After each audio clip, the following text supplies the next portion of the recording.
Ką reiškia sapnuoti avariją?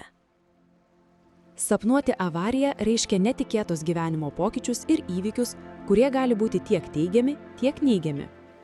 Tai gali būti susijęs su staigiais pokyčiais jūsų karjeros kelyje arba netikėtų įvykių jūsų asmeniniuose santykiuose. Avarija sapne – tai ženklas, kad budriame gyvenime turėtumėte būti atsargesni ir pasiruošę.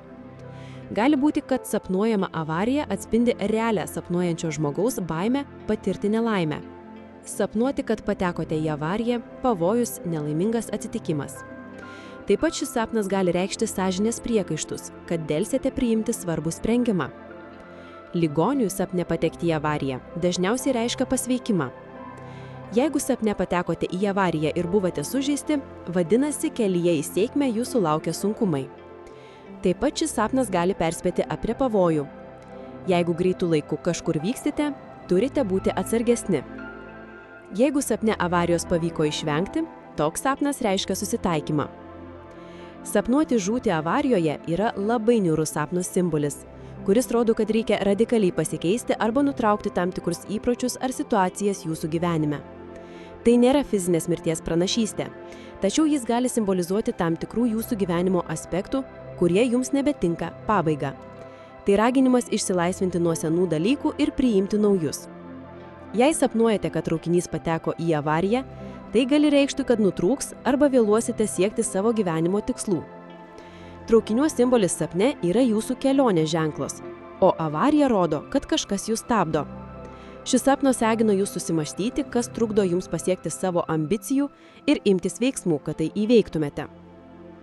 Sapnuoti autobuso avariją gali reikšti kolektyvinę problemą jūsų socialinėje aplinkoje arba bendruomenėje. Autobuso avarija sapne rodo, kad išoriniai veiksniai gali daryti įtaką arba trukdyti jūsų gyvenimui. Spręskite šią autobuso avarijos situaciją suprantingai ir diskutuodami kartu su artimaisiais, kad lengviau pasiektumėte sprendimą. Jei teko sapnuoti lėktuvo avariją, gali būti, kad jūsų gyvenime įvyko didelė nesėkmė arba nuopuolis. Sapnuoti lėktuvo katastrofą rodo, kad jaučiatės prislėgti arba nesugebate pateisinti savo keliamų didelių lūkesčių. Šis simbolis skatina jūs pagrįsti savo ambicijas ir iš naujo realistiškai įvertinti dabartinę situaciją. Sapnuoti avariją su vaiku reiškia, kad nerimaujate dėl savo gebėjimo apsaugoti savo pažeidžiamus vidinius bruožus arba vidinį vaiką. Šis sapnas nurodo, kad reikia imtis priemonių savo nekaltai ir naiviai pusiai apsaugoti gyvenimo kelionėje. Tai reiškia, kad reikia švelniai rūpintis savimi ir primena, kad reikia puoselėti savo poreikius. Taigi, kiekvienas sapnuojamas nelaimingas atsitikimas yra išminties perlas. Tai visatos paliepimas, raginantis jūs būti atsargesniais arba raginantis atkreipti dėmesį į tai, kas ilgai buvo ignoruojama. Tikiuosi, kad šis vaizdo įrašas suteikė jums naujų minčių ir padėjo geriau suprasti likimo ženklus. Jei jums patiko, prenumeruokite mūsų kanalą, kad nepraleistumėte būsimų vaizdo įrašų. Ir spustelėkite mygtuką patinka, jei norite mus palaikyti. Iki pasimatymo.